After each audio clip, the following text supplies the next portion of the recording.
انسان کو بہت سارے امراض لگ جاتے ہیں، جسمانی بیماریاں بھی ہوتی ہیں اور روحانی بیماریاں بھی ہوتی ہیں، عقیدے اور نظر اور فکر میں بھی بیماریاں ہوتی ہیں۔ دنیا میں کچھ لوگ دہریے ہیں، معاذ اللہ کی ذات کے منکر۔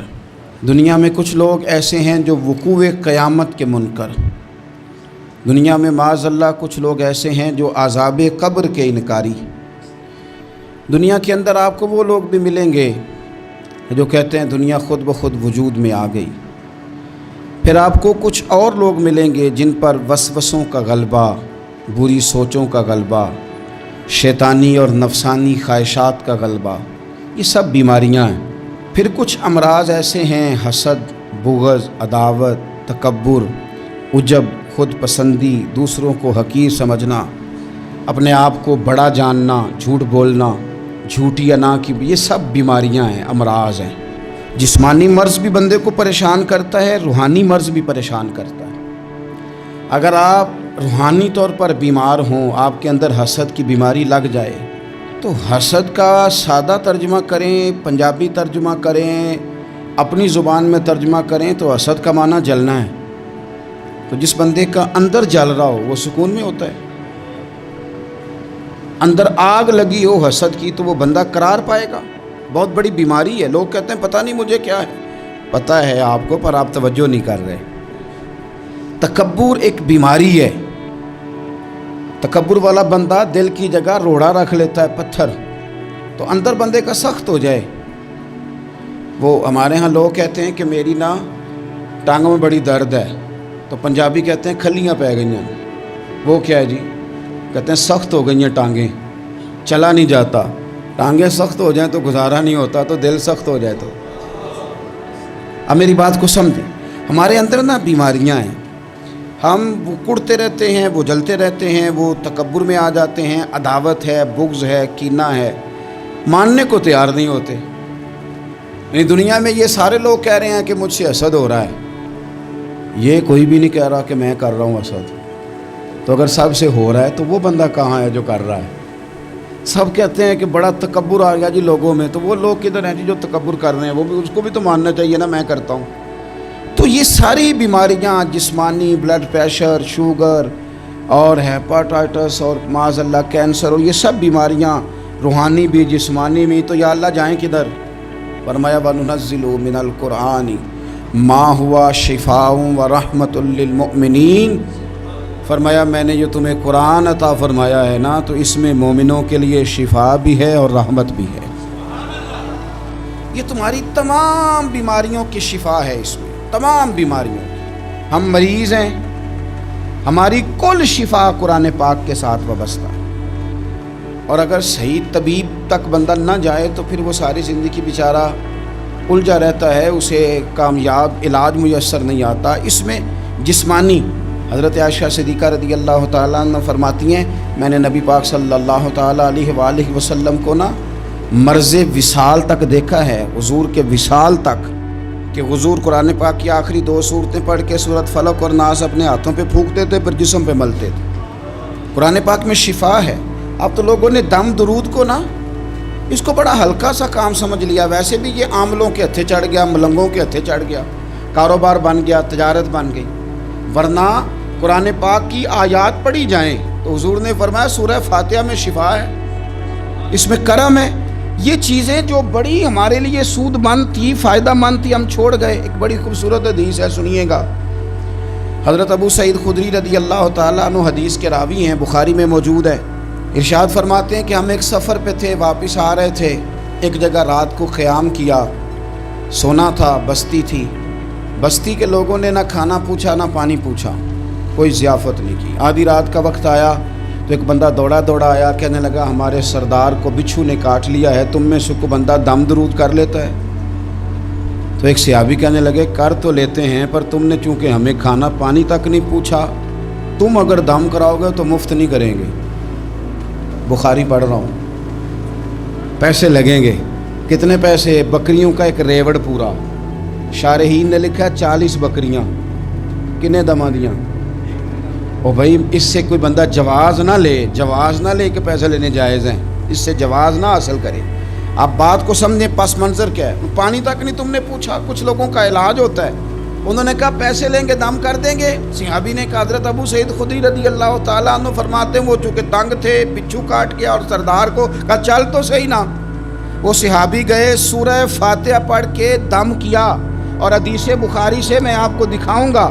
لوگ کہتے ہیں دم کدھر سے آ گیا؟ بخاری پڑھ رہا ہوں، صحیح بخاری. شفا تو اللہ نے دینی ہے نا، رب کریم نے شفا دے دی. بکریاں لے لیں، آ گئے جہاں آرام کر رہے تھے اس جگہ. صحابہ میں اختلاف ہو گیا، کچھ کہنے لگے بکریاں لینی چاہیے تھی، کچھ کہنے لگے نہیں لینی چاہیے تھی. حضرت ابو سعید خدری رضی اللہ تعالیٰ عنہ فرماتے ہیں پھر ہم نے فیصلہ کیا چپ کر کے سو جاؤ، صبح حضور کی بارگاہ میں جائیں گے. اگر کریم نے کہا لینی چاہیے تھی پھر تو موج بن گئی، اور اگر کہا نہیں لینی چاہیے تھی تو بکریاں ہانک کے واپس کر جائیں گے. مسئلہ کیا ہے؟ کہتے ہیں صبح گئے حضور کی بارگاہ میں، جا کے مسئلہ عرض کیا. یا رسول اللہ، انہوں نے بھی پانی کوئی نہیں پوچھا تھا، ہم نے بھی کہا دم کریں گے تو پیسے لیں گے، تو ہم نے یہ بکریاں لی ہیں. شارحین لکھتے ہیں 40 تھی شاید. تو یا رسول اللہ اب کیا کریں؟ حضور مسکرانے لگے. حضور مسکرانے لگے. جس کے گچھے سے لچھے جڑے نور کے، ان ستاروں کی نزہت پہ لاکھوں سلام، اور جس کی تسکین سے روتے ہوئے ہنس پڑیں، اس تبسم کی عادت پہ لاکھوں سلام، اور ان کی باتوں کی لذت پہ بے حد درود، ان کے خطبے کی ہیبت پہ لاکھوں سلام. حضور مسکرانے لگے اور مسکرا کے پوچھا اچھا پڑھا کیا تھا؟ یا رسول اللہ سورہ فاتحہ. فرمایا سکھائی کس نے تھی؟ کہا یا رسول اللہ آپ نے. فرمایا پھر آدھی بکریاں میری ہیں آدھی تمہاری ہیں، پر میرا حصہ نکالو نا بھائی. تو قرآن پاک میں شفا ہے. قرآن حکیم میں بڑے سے بڑا مجرم ہو، کافر ہو، فاسق ہو، ایک حدیث مشکات میں موجود ہے، اس کو اپنے دل پہ لکھ لینا ہے چونکہ معاملہ دل کا ہے. نبی پاک صلی اللہ تعالیٰ علیہ وسلم نے فرمایا جس طرح بارش میں پڑے لوہے کو زنگ لگ جاتا ہے، اس طرح دل کو زنگ لگ جاتا ہے. تو کہتا ہے میں بور ہو رہا ہوں پتہ نہیں کیا ہے، اور زنگ لگ گیا دل کو. تو کہتا ہے جناب میں پتہ نہیں سارا کچھ ہے پر دل پریشان ہو، بھئی اس کو زنگ لگ گیا ہے. ہم کہتے ہیں یار پتہ نہیں کیا بات ہے پریشانی ہو، بھئی دل کو زنگ لگ گیا ہے. کریم فرمانے لگے جس طرح بارش میں پڑے لوہے کو زنگ لگ جاتا ہے، اس طرح دلوں کو بھی زنگ لگ جاتا ہے. حضور دل کو زنگ لگ جائے تو کیا کریں؟ تو حضور فرمانے لگے ایک موت کو یاد کرو اور ایک قرآن پاک کی تلاوت کیا کرو. قرآن تمہیں زنگ سے شفا دے دے گا، اس کو پڑھو گے تو تمہیں لطف آئے گا. اور قرآن پاک کو نا جب بندہ پڑھتا ہے نا تو حضرت مولا علی شیر خدا نے فرمایا تھا قرآن پاک کبھی پرانا نہیں ہوگا، جب بھی پڑھو گے نیا مزہ ہی آئے گا، نیا سرور ہی آئے گا، نئی کیفی. بڑے بڑے کٹر کافر قرآن پاک سنتے تھے نا. ایک دن عتبہ کہنے لگا ابو جہل سے اور دیگر لوگوں سے کہ بڑی ہو گئی لڑائی، بڑی ہو گئی بحث، اس طرح کرتا ہوں میں جا کے نا تو محمد ابن عبداللہ صلی اللہ، میں جا کے بات کرتا ہوں حضور سے. عتبہ آ گیا کہنے لگا میں مذاکرات کرتا ہوں. صاحب نے کہا چل تو سیاںہ آدمی ہے، سمجھدار ہے، چلا جا. جا کے نا تو وہی باتیں جو وہ ہمیشہ کرتے تھے. نبی کریم علیہ السلام سے کہنے لگا ہم سارے آپس میں ہیں، برادری ہے، قبیلہ ہے، ایک شہر ہے، پھر بھی لڑائیاں شروع ہو گئی ہیں. جو آپ کا کلمہ پڑھتے ہیں وہ الگ ہو گئے، جو ہمارے معاذ اللہ طریقے پہ ہیں وہ الگ ہیں. تو کوئی بات چیت نہ کر لیں بیٹھ کے. تو حضور نے فرمایا کرو نا. کہنے لگا اگر آپ سرداری چاہتے ہیں تو ہم دیتے ہیں، اور اگر آپ مال و دولت چاہتے ہیں تو معاذ اللہ ہم دیتے ہیں. جو آپ کہتے ہیں ہم کرتے ہیں.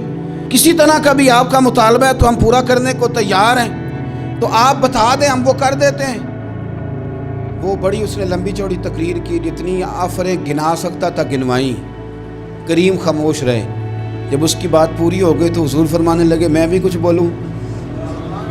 کہنے لگا بولیں. میرے نبی پاک نے قرآن پاک پڑھنا شروع کر دیا. چند آیتیں پڑھی، کھڑا تھا بیٹھ گیا، پھر اٹھ پڑا. کبھی ادھر جاتا ہے کبھی ادھر آتا ہے. حضور نے تلاوت ختم کی، کہا کوئی بات کرنی ہے؟ کہنے لگا نہیں مجھے اجازت دے دے. واپس گیا.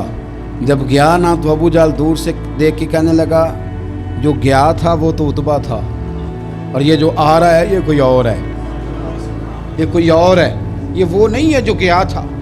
واپس آیا تو کہا کیا طے ہوا؟ کہنے لگا یار طے کیا کرنا ہے، میں نے شاعر بھی دیکھے، کاہن بھی دیکھے، جادوگر بھی دیکھے، میں نے زمانہ گھوما ہے، پر جو قرآن وہ پڑھتے ہیں وہ بندے کا کلام نہیں، وہ رب کریم کا ہی کلام ہے، وہ اللہ کا کلام ہے۔ تم نہیں مقابلہ کر سکتے، تم باز آ جاؤ، وہ تمہارے پاس کی بات نہیں۔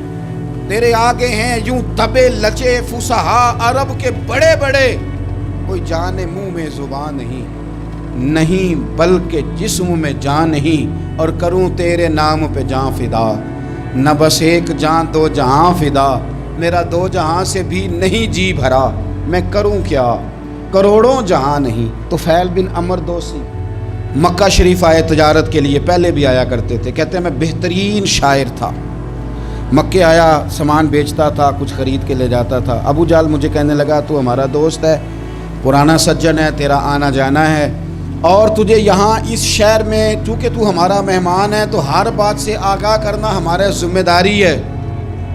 یہاں ایک شخص ہے محمد ابن عبداللہ، محمد ابن عبداللہ صلی اللہ تعالی علیہ وسلم اعلان نبوت کرتے ہیں، اور معاذ اللہ شاعر ہیں، جادوگر ہیں، ان کی تو نے بات نہیں سننی۔ کہتا میں نے کہا مجھے کیا ضرورت ہے، میں نے چند ہفتے ٹھہرنا ہے، مال بیچنا ہے، کچھ خریدنا چلے جانا ہے، مجھے کیا ضرورت ہے۔ کہا اچھا میں نہیں سنوں گا بات۔ کہتا مجھے نظر آئے کئی دفعہ حضور، اور جہاں حضور ہوتے تھے میں قریب ہی نہیں جاتا تھا۔ کہتے ہیں ایک دن نا حرم شریف میں سادے سے کپڑے اور پاؤں میں سونے جوتے اور سر پہ یوں امامہ کے جیسے فرشتے بھی جھک جھک کے زیارت کرتے ہیں۔ کہتے ہیں کہ نور بھری کیفیات حضور تشریف لائے، اور تشریف لا کے رسول کائنات علیہ السلام حرم کعبہ کے ساتھ ٹیک لگا کے بیٹھ گئے، سر سے لے کر پاؤں تک تنویر ہی تنویر ہے۔ حضور تشریف فرما ہوئے، قرآن پاک پڑھنے لگے۔ میں جب حضور کے قریب سے گزرتا تھا تو کانوں میں روئی دے کے گزرتا تھا، پر طفیل کہتے ہیں آج نا تھوڑی سی آواز میرے کانوں میں گئی، قرآن پڑھا محبوب نے۔ اور ویسے بھی کیا کمال ہوگا جب یاسین والے نبی خود یاسین پڑھتے ہوں، جب طٰہٰ والے نبی اپنی زبان سے طٰہٰ کی تلاوت کرتے، وَالضُّحَىٰ وَاللَّيْلِ اِذَا سَجَىٰ، جن کے بارے میں آیا جب وہ تلاوت کرتے ہوں، الم نشرح لک صدرک، جن کے سینے کی تعریف اللہ نے کی، جب وہ ان آیتوں کی تلاوت کرتے ہوں گے تو کیا شان ہوگی۔ جن کو رب کہے وَلَسَوْفَ يُؤْتِيكَ رَبُّكَ فَتَرْضَىٰ، حبیب تجھے اتنا دوں گا کہ تو راضی ہو جائے گا۔ تو جب حضور خود یہ آیتیں پڑھتے ہوں گے تو انداز کیا ہوتا ہوگا۔ کہتے ہیں وہ تھوڑی آیتیں سنی پر قربان جائیں میرا تو کوئی دل ہی بدل گیا۔ میں بڑا بہترین شاعر تھا، لفظوں کے تراشے مجھے خوب آتے تھے، الفاظ کے بام و در سے میں آگاہ تھا، اچھا ادب میں جانتا تھا، پر میں نے کہا یہ کلام، یہ انداز، لو انزلنا ھذا القرآن علی جبل لرأیتہ خاشعا متصدعا من خشیۃ اللہ، یہ انداز پتھروں پہاڑوں پہ جائے تو وہ ریزہ ریزہ ہو جائیں۔ کہتے ہیں تھوڑا سا پڑا قریب نے، اور پھر نظریں جھکائے ہوئے حضور اپنے گھر گئے، سرکار چلے تو میں پیچھے پیچھے، حضور گھر میں چلے گئے تو میں نے دروازے پہ دستک دی، باہر آئے، سلام لی۔ میں نے کہا محبوبہ وہ جو آپ پڑھ رہے تھے تھوڑا اور نہیں سنا دیتے، تھوڑا اور نہیں تلاوت کر دیتے۔ کہتے ہیں رسول پاک نے نا پھر قرآن پڑھنا شروع کیا۔ میں کبھی بیٹھتا تھا کبھی اٹھتا تھا، جب حضور نے تلاوت مکمل کی تو میں نے آگے بڑھ کے ید اللہ والا ہاتھ تھاما اور دست مبارک پکڑ کے کہا سونیا، یہ مجھے کہتے تھے نہ سننا، میں نے زمانہ دیکھا ہے، میں کوئی عام آدمی نہیں، میں سردار ہوں، میں نے دنیا دیکھی ہے، مجھے قسم ہے جو آپ کی زبان سے نکل رہا ہے وہ بشر کا کلام نہیں، آپ مجھے کلمہ پڑھائیں، میں مسلمان ہونا چاہتا ہوں۔ بڑے بڑے کفل ٹوٹے۔ حضرت عمر بھی آئے تو آئے قرآن کی تاثیر کی برکت سے۔ حضرت صدیق اکبر نا اپنے گھر کے سین میں بیٹھ کے قرآن پاک پڑھتے تھے تو رویا کرتے تھے، روتے تھے۔ مکے کے کچھ سردار کٹھے ہو کے نبی کریم کی بارگاہ میں گئے، کہنے لگے ایک تو صدیق اکبر کو منع کریں کہ قرآن اونچا نہ پڑھا کریں، اور اگر اونچا پڑھنا ہے تو پھر ان سے کہیں پڑھ کے رویا نہ کرے۔ حضور نے فرمایا اپنے گھر میں بیٹھ کے پڑھتا ہے، روتا ہے، تمہیں کیا ہے؟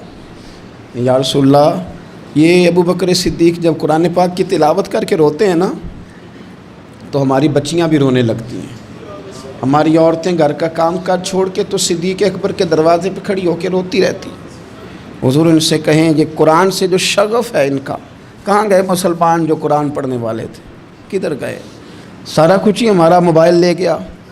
میں کس طرح یہ بات بیان کروں کہ کچھ لوگوں نے رمضان میں بھی قرآن پاک ایک بھی ختم نہیں کیا، رمضان شریف میں بھی ایک قرآن پاک کی توفیق نہیں ہوئی، لے گیا سارا کچھ، ہماری خوش گپیاں، کمال ہو گئی، ہم نے سوچا ہی نہیں، فکر ہی نہیں کی۔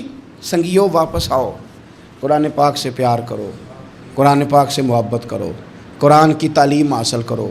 لوگ کہتے ہیں میں بوڑھا ہو گیا ہوں، زبان موٹی ہو گئی ہے، قرآن کیسے سیکھوں؟ 38.5 سال کی عمر میں کلمہ پڑھا حضرت صدیق اکبر نے۔ کچھ صحابہ ان سے بھی عمر میں زیادہ تھے، تو بڑی عمر میں دین سیکھا کہ چھوٹی عمر میں سیکھا؟ ہمیں کیا ہو گیا ہے؟ قرآن پاک کی طرف توجہ کرو۔ میرے نبی پاک علیہ السلام نے فرمایا اس قرآن کی برکت سے اللہ قوموں کو عروج عطا کرے گا، اس کی برکت سے ہی قوموں کو زوال ہوگا۔ حضرت عائشہ صدیقہ کہتی ہیں حضور رات کو نماز کی نیت باندھتے تھے تو ایک ہی آیت پڑھتے تھے، ساری رات ایک ہی آیت پڑھتے رہتے تھے، روتے رہتے تھے، اور جب حضور روتے تھے تو جس طرح ہنڈیا ابلے تو آواز آتی ہے، اس طرح حضور کے سینے سے آواز آتی تھی۔ جبیر بن مطعم کہتے ہیں میں بدر کے قیدیوں کے بارے میں بات کرنے آیا حضور سے، تو نبی پاک مغرب کی جماعت کرا رہے تھے۔ جب میں مدینے پہنچا تو مسجد نبوی کے باہر کھڑے ہو کے میں نے حضور کی تلاوت سنی۔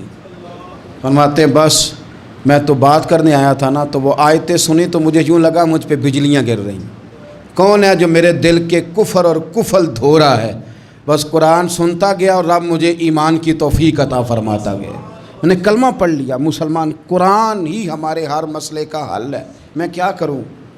قرآن پڑھتے ہیں ہمارے ہاں، پر قبروں پہ پڑھا جاتا ہے، پر ختموں پہ۔ کیا قرآن پاک کا یہ حق نہیں تھا کہ وہ شادی والے دن بھی پڑھا جاتا؟ کیا قرآن پاک کا یہ حق نہیں تھا کہ وہ اسمبلی میں بھی پڑھا جاتا؟ قرآن پاک نہ شکایت کر رہا ہے، شکایت کرتا ہے کہ ان لوگوں نے نا مجھے ختموں پہ پڑھا ہے، اسمبلی میں نہیں پڑھا۔ وزیر اعظم کے خطاب سے پہلے تلاوت ہوتی ہے تو یہ تلاوت کے بعد یہ اعلان کیوں نہیں کرتے کہ ہم کریں گے وہ جو قرآن کہے گا؟